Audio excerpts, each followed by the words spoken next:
Hello everyone, welcome to my channel. आज हम मनोविज्ञान के अनुप्रयोग टॉपिक करेंगे या कौन कौन सी एप्लीकेशंस होती हैं साइकोलॉजी की। आज का हमारा यही टॉपिक रहने वाला है। तो इस वाले टॉपिक को जो एप्लीकेशंस है साइकोलॉजी के जो एप्लीकेशंस हैं उनको कुछ पार्ट्स में डिवाइड किया गया है, जिसमें कि फर्स्ट पार्ट है नैदानिक और स्वास्थ्य, मतलब क्लिनिकल एंड हेल्थ। इसके अंतर्गत टॉपिक आएंगे नैदानिक मनोविज्ञान, परामर्श मनोविज्ञान, स्वास्थ्य मनोविज्ञान। बस यही तीन टॉपिक आएंगे। किसके अंतर्गत आएंगे तीन टॉपिक? ये तीनों टॉपिक आएंगे हमारे नैदानिक और स्वास्थ्य के अंतर्गत आएंगे टॉपिक्स हमारे। इसके बाद जो सेकंड पार्ट है वो है हमारा कार्य और संगठन। इसके अंतर्गत भी हमारे देख सकते टॉपिक आएंगे। फर्स्ट है अभियांत्रिक मनोविज्ञान, सेकंड है औद्योगिक या संगठनात्मक मनोविज्ञान, उसके बाद थर्ड है उपभोक्ता मनोविज्ञान। उसके बाद फिर दोबारा से यहाँ पे थर्ड पार्ट आ जाता है, मतलब दो पार्ट मैंने आपको बताया कि कौन कौन से दो पार्ट में डिवाइड किया गया। उसके बाद यहाँ पे थर्ड पार्ट है शिक्षा और खेल। इसके अंतर्गत फर्स्ट है शैक्षिक मनोविज्ञान, इसके बाद स्कूल मनोविज्ञान और तीसरा है खेल मनोविज्ञान। फिर उसके बाद दोबारा से देखो यहाँ पे इसको कैटेगराइज किया गया है नंबर 4 पे, आपराधिक और फोरेंसिक।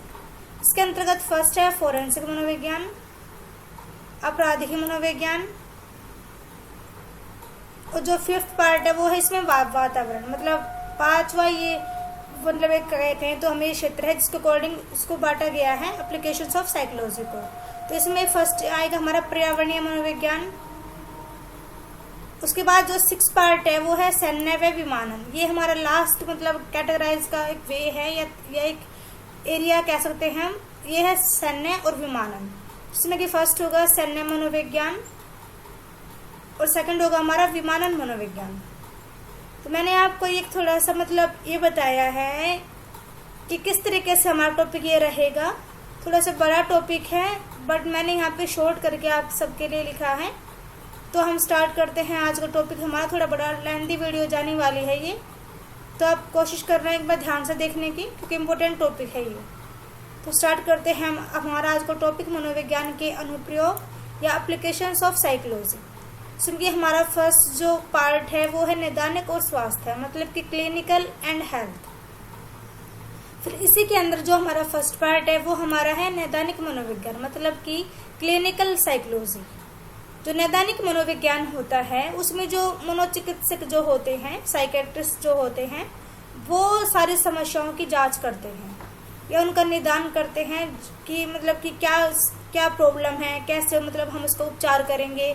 उपचार करने के लिए कौन कौन से तरीकों का वो मनोचिकित्सक जो होते हैं वो उनका यूज करते हैं हमारी समस्याओं की जांच करने के लिए, उनको सोल्व करने के लिए। यह क्षेत्र गंभीर मनोवैज्ञानिक विकारों और भावनात्मक परेशानियों के निदान, कारण और उपचार पर जोर देता है। मतलब जो ये नैदानिक जो मनोविज्ञान है, जो क्लिनिकल साइकोलॉजी है, ये जो मनोवैज्ञानिक जो विकार होते हैं, जो डिजीज होती हैं या जो भावनात्मक जो इमोशनल जो मतलब प्रॉब्लम्स होती हैं, उनका निदान करता है।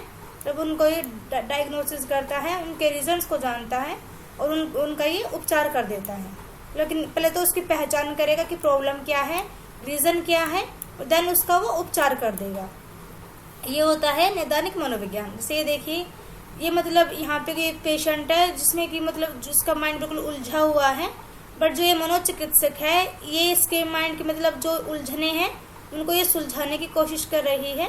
मतलब इस टाइप से ये होता है क्लिनिकल साइकोलॉजी कि जो मतलब जो पेशेंट होता है या जो जिसके सामने समस्याएं आ रही हैं उसके समाधान निकालने के लिए या उसको उपचार करने के लिए मनोचिकित्सा का यूज किया जाता है, उसके प्रॉब्लम्स को दूर करने के लिए।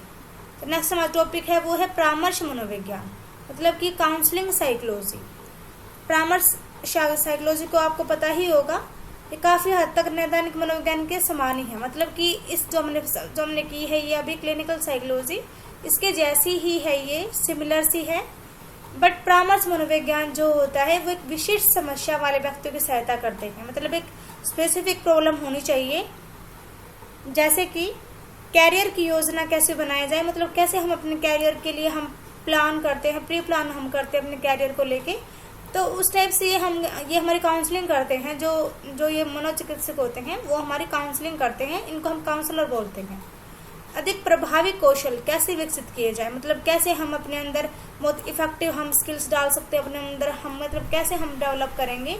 तो जैसे कि यदि हम इफेक्टिव स्किल्स की हम बात करें तो उसमें हमारी जैसे कि संचार कौशल हो गया, मतलब कैसे हम कम्युनिकेट करते हैं, क्या हमारे स्किल है, इसके अकॉर्डिंग ये हो जाता है। इसके अलावा भी बहुत सारी स्किल्स होती हैं जैसे कि आप जानते ही हैं। परामर्श मनोविज्ञान के भीतर के कई विशिष्ट क्षेत्र हैं, मतलब जो काउंसलिंग साइकोलॉजी होती है इसके भी कुछ मतलब सब पार्ट्स होते हैं, ऐसा हम मान सकते हैं। जैसे कि विशेषज्ञ विवाह सलाहकार, मतलब जो वेडिंग से रिलेटेड जो काउंसलिंग करते हैं, जो परिवार परामर्शदाता, मतलब जो फैमिली के बारे में हमको सजेस्ट करते हैं कि किस प्रकार से हमको रहना चाहिए। और थर्ड है स्कूल परामर्शदाता, मतलब कि किस टाइप से मतलब हमको स्कूल के रिगार्डिंग वो हमको हमारी काउंसलिंग करते हैं।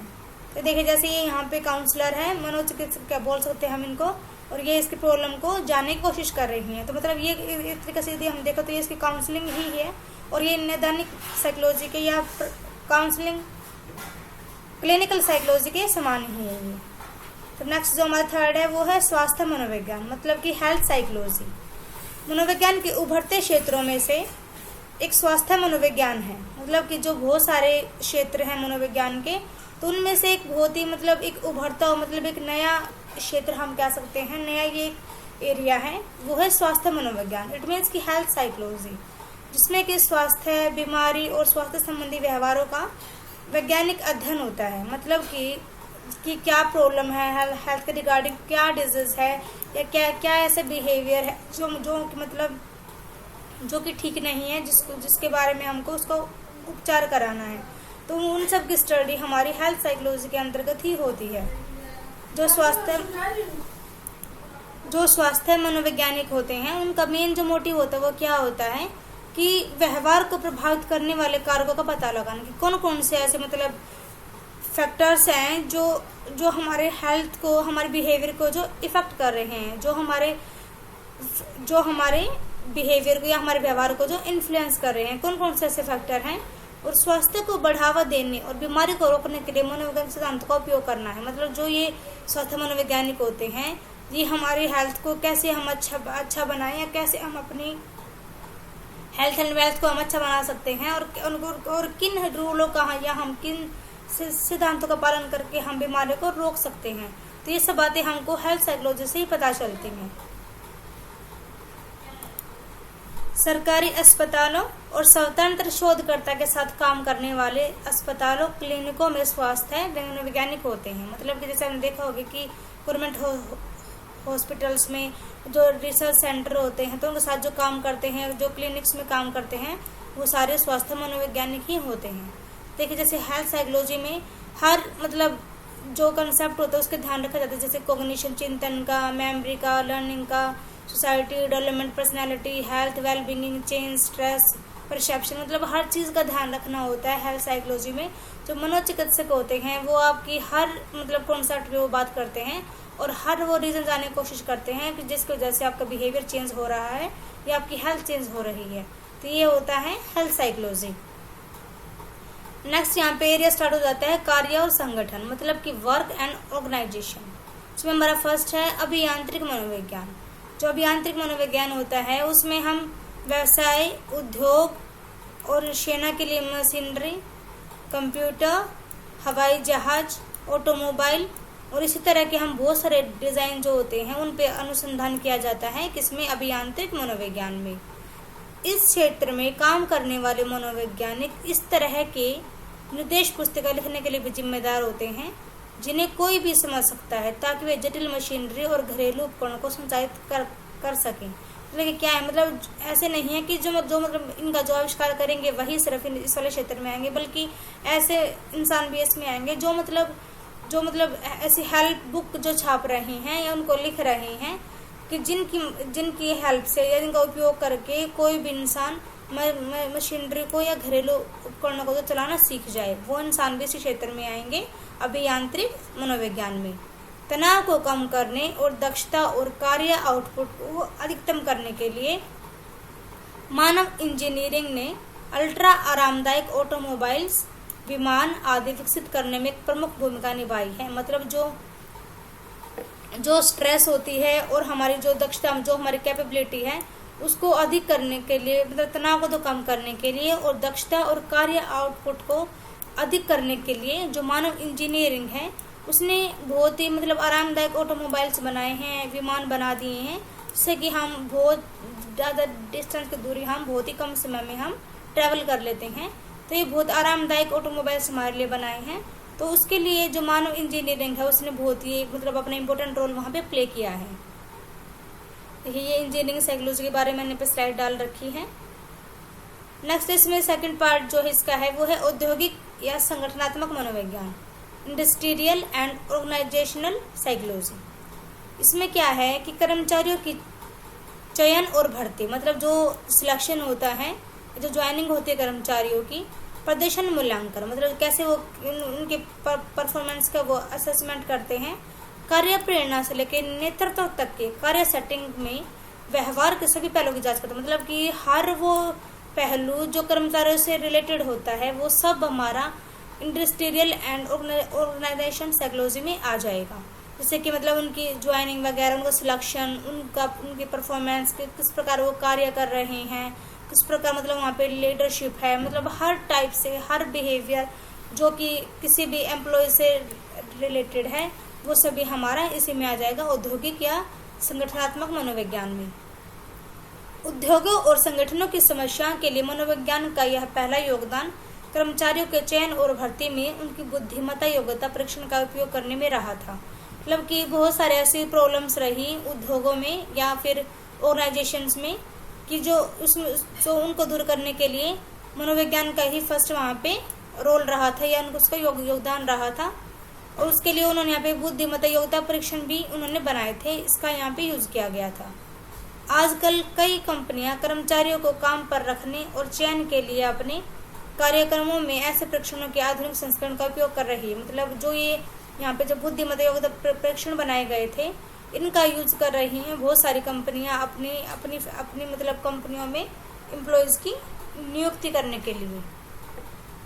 इस क्षेत्र के विशेषज्ञ संगठन के भीतर प्रबंधन और कर्मचारी पर प्रशिक्षण, नेतृत्व और पर्यवेक्षण, संचार, प्रेरणा, अंतर संबंधी समस्याओं के लिए मनोविज्ञान का उपयोग करते हैं। मतलब कि जो यहाँ पे बता रखे हैं कि किस किस रीजन से यहाँ पे हम यूज करते हैं इंडस्ट्रियल साइकोलॉजी को, तो ये चीज़ यहाँ पे बता रखी है हमने कि ये ऑर्गेनाइजेशन साइकोलॉजी या फिर ऑर्गेनाइजेशनल साइकोलॉजी। नेक्स्ट हमारा इसमें है उपभोक्ता मनोविज्ञान, मतलब कि कंज्यूमर साइकोलॉजी। यह मनोविज्ञान का एक अन्य क्षेत्र है जो अपने उपभोक्ताओं के मनोविज्ञान को समझकर संगठनों की मदद करने पर ध्यान केंद्रित करता है। मतलब कि जो कंज्यूमर होते हैं उनको सेंटर में रख के ये वाली साइकोलॉजी अपना रोल प्ले करती है।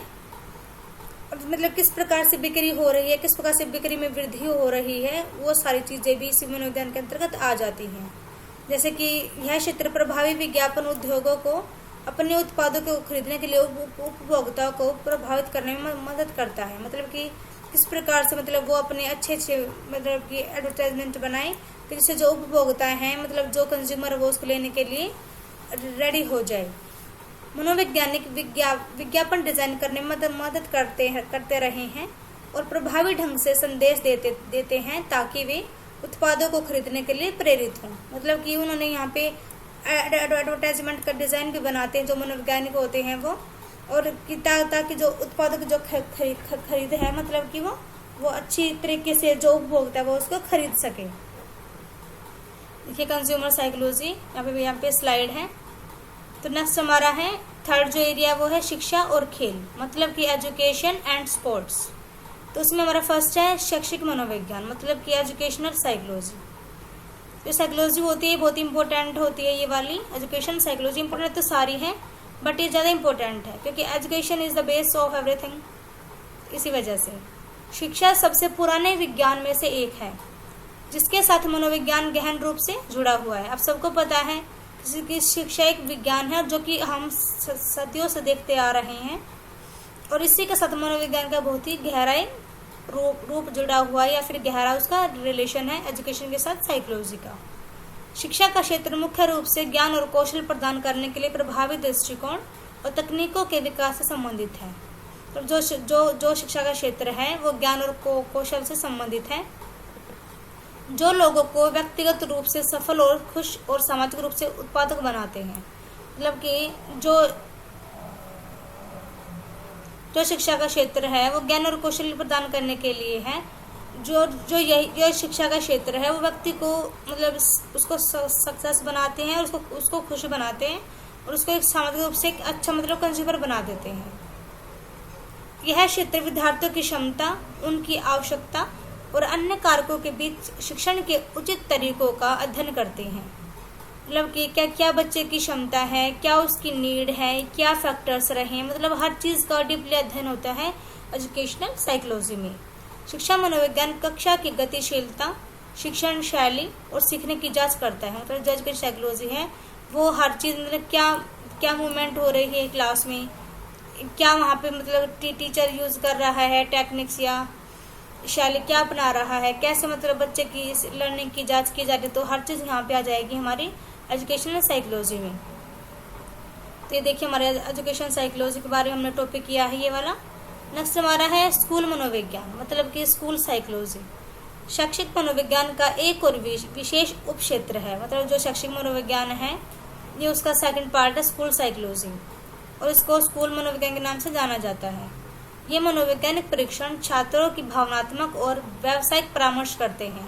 मतलब बच्चों में ये इमोशनल और व्यावसायिक परामर्श देते हैं बच्चों के लिए, और सीखने की अक्षमता का पता लगाते हैं। क्या रीजन रहा कि बच्चे को लर्न नहीं हुआ, बच्चे को सीखने में कुछ प्रॉब्लम आई, उनका इलाज करते हैं, और कक्षा की शिक्षा को बेहतर बनाने में वो हेल्प करते हैं। सीखने की कठिनाइयों का निदान करने की कोशिश करना शामिल है। मतलब क्या यहाँ पे बच्चे को प्रॉब्लम आई तो उन सब का निदान, उन सब का सोल्यूशन को क्या होता है वो स्कूल साइकोलॉजी में ही होता है।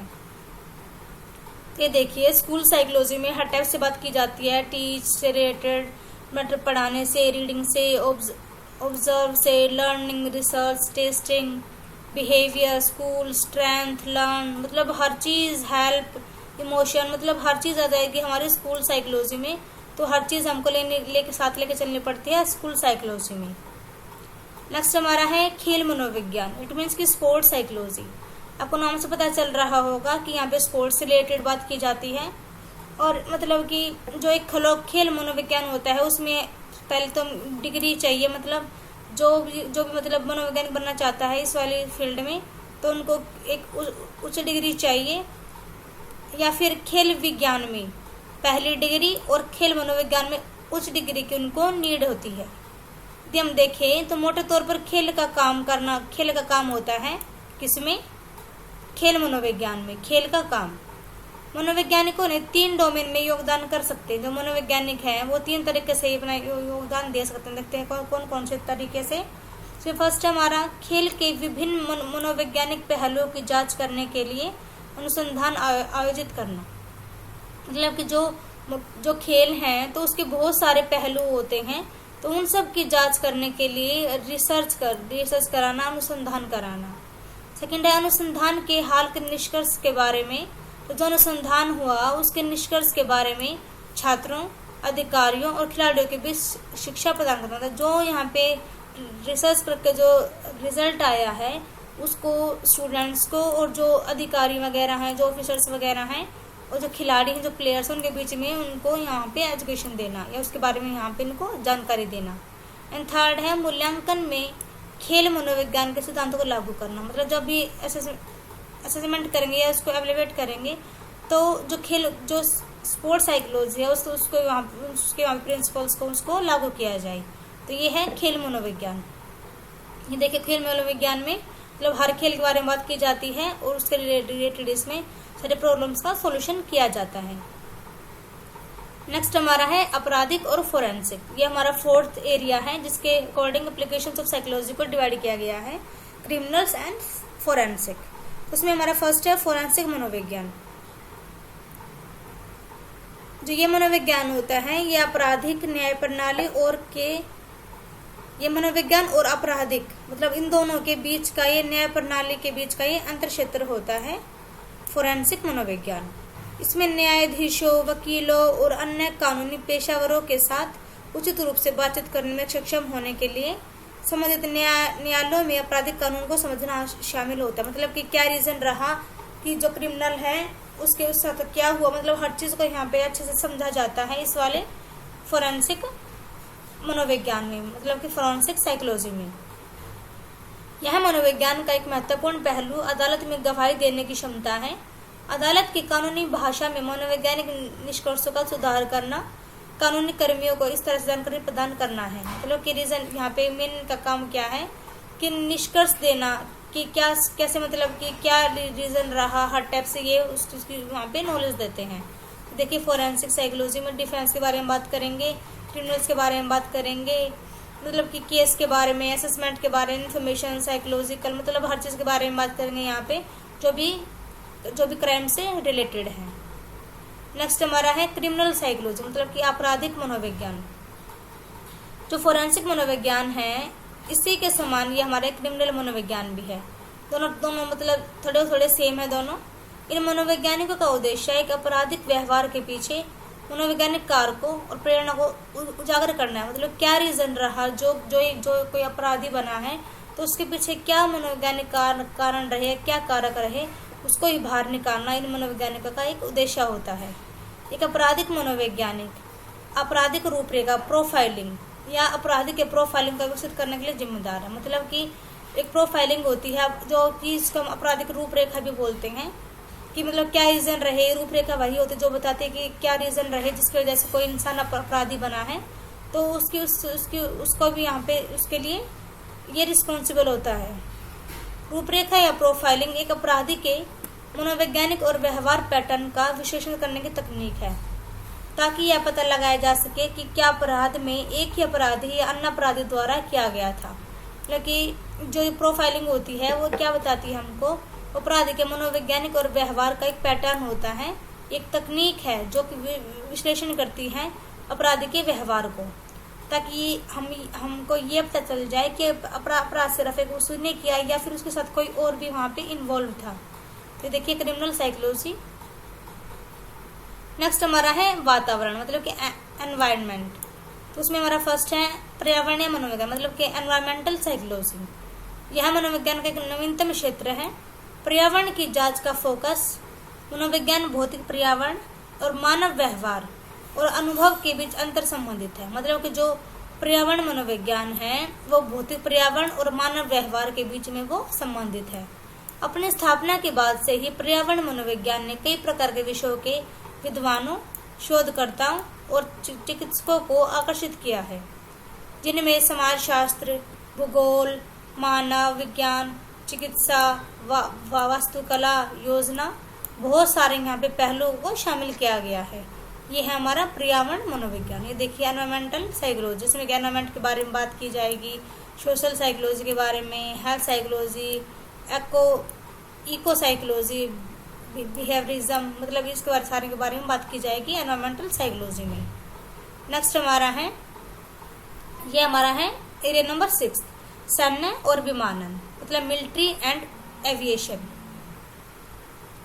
तो इसमें हमारा फर्स्ट है सैन्य मनोविज्ञान, मतलब कि मिलिट्री साइकोलॉजी। 2011 में क्या हुआ था कि आतंकवाद की शुरुआत हुई थी और दुनिया भर में आतंकवादी गतिविधियों में वृद्धि के बाद से ही सैन्य कर्मियों द्वारा किए गए शारीरिक, भावनात्मक और मनोवैज्ञानिक चोटों के स्तर में कई गुना वृद्धि हुई है। मतलब कि जो बहुत सारा आतंकवाद मतलब फैल गया था, गतिविधियां बहुत ज्यादा बढ़ गई थी। इसकी वजह से जो सैन्य कर्मी थे, जो मतलब आर्मी जो ऑफिसर्स थे, तो उनमें उनको बहुत ज्यादा उनको क्षति हुई थी, चाहे शारीरिक हो, चाहे भावनात्मक हो, चाहे मनोवैज्ञानिक हो। तो ऐसी स्थिति में एक सैन्य मनोवैज्ञानिक की मतलब जो मिलिट्री साइकेट्रिस्ट होते हैं उनकी यहाँ पे बहुत ज्यादा उनका रोल बढ़ गया था। एक अन्य सेटिंग में मनोवैज्ञानिक सिद्धांतों के अनुप्रयोग के रूप में सैन्य मनोविज्ञान को परिभाषित किया जा सकता है। इन मनोवैज्ञानिकों के प्राथमिक लक्ष्य में से एक सैन्य को और उनके परिवारों के सदस्यों की बेहतरी में सुधार करना है। मतलब उनका प्राइमरी जो इनका मोटिव है वो क्या है, जो एक सैनिक है और उसके परिवारों की जो मेंबर्स हैं उनकी मतलब जो हालत है उसमें सुधार करना भी शामिल है। सैन्य मनोवैज्ञानिकों द्वारा संचालित प्रमुख गतिविधियों में अनुसंधान करना, मतलब रिसर्च करना, मानसिक स्वास्थ्य सेवा प्रदान करना, मतलब जो मेंटल हेल्थ जो सर्विसेज होते हैं वो देना, शिक्षण टीचिंग करना, मूल्यांकन करना और मतलब सिलेक्शन करना अधिकारियों का। इसके अलावा सैन्य संगठन के साथ समन्वय करना, मतलब जो पूरा एक ऑर्गेनाइजेशन होता है तो उसके साथ यहाँ पे समन्वय बनाना है, तालमेल बनाना, और सरकारी अधिकारियों को सलाह देना भी शामिल है हमारे मिलिट्री साइकोलॉजी में। ये देखिए यहाँ पे मतलब ये मिलिट्री वाले हैं और इसके यहाँ पे साइकेट्रिस्ट से बातें कर रहे हैं। तो ये स्लाइड हमारा इसी से रिलेटेड है, मिलिट्री साइकोलॉजी से। नेक्स्ट हमारा है विमानन मनोविज्ञान, मतलब कि एविएशन साइकोलॉजी है हमारा लास्ट टॉपिक है इस वाले एप्लीकेशंस ऑफ साइकोलॉजी का। तो मानव कारक मनोविज्ञान के क्षेत्र से संबंधित यह मनोविज्ञान के हालिया और सबसे कम ज्ञात अनुपयोग क्षेत्रों में से एक, मतलब कि ये इसको बहुत कम इंसान जानते हैं इस वाले क्षेत्र को कि ये मनोविज्ञान के क्षेत्र में ही आता है। अध्ययन ने सुझाव दिया है कि वाणिज्य एयरलाइन पायलटों की दुनिया में सबसे अधिक तनावपूर्ण नौकरियों में से एक है। मतलब जो एयरलाइंस पायलटों के लिए जो दुनिया होती है वो सबसे तनावपूर्ण नौकरियां हैं, मतलब बहुत स्ट्रेसफुल जॉब्स में आता है ये एयरलाइंस पायलट। संयुक्त राज्य अमेरिका में इसे 4 सबसे तनावपूर्ण नौकरियों में मान्यता दी गई, मतलब सबसे 4 जो स्ट्रेसफुल जॉब्स होती है उनमें से एक क्या है, वो है एयरलाइंस पायलट की। विमानन मनोविज्ञान विमान के डिजाइन, विशेष रूप से कॉकपिट डिस्प्ले और नियंत्रण, मतलब कि किस प्रकार से जो कॉकपिट डिस्प्ले होता है एरोप्लेन में उसको कैसे कंट्रोल करेंगे, और जो उड़ान से जुड़ी जो सारी प्रोसेस है उसकी स्टडी करना, पायलट और जमीन कर्मियों के टीचिंग पर भी काम करना, और विकास प्रशिक्षण परिषद को शामिल करना। तो ये सारे काम जो होते हैं वो एक विमानन वैज्ञानिक के होते हैं। ये विमानन मनोविज्ञान के अंतर्गत वाला टॉपिक हमारा आ जाता है। ये देखिए एविएशन साइकोलॉजी, मतलब कैसे मतलब एरोप्लेन से रिलेटेड क्या क्या जानते होते हैं वो सब के बारे में बात की जाती है एविएशन साइकोलॉजी में। तो टॉपिक हमारा आज का कंप्लीट हो गया है। थोड़ा बड़ा टॉपिक था पर आई होप कि आपको समझ में आया हो। मैंने यहाँ पे शॉर्ट में आपको बता दिया था, स्टार्टिंग में मैंने आपको बता दिया था कि कौन से पार्ट में कौन कौन सा आएगा। उसके बाद मैंने आपको इसको अच्छे से एक बार करा भी दिया है। तो आई होप कि आपको समझ में आ गया होगा कंटेंट। तो आपको समझ में आया हो तो प्लीज़ वीडियो को लाइक करें, शेयर करें एंड सब्सक्राइब करें। Thanks for watching. Thanks everyone.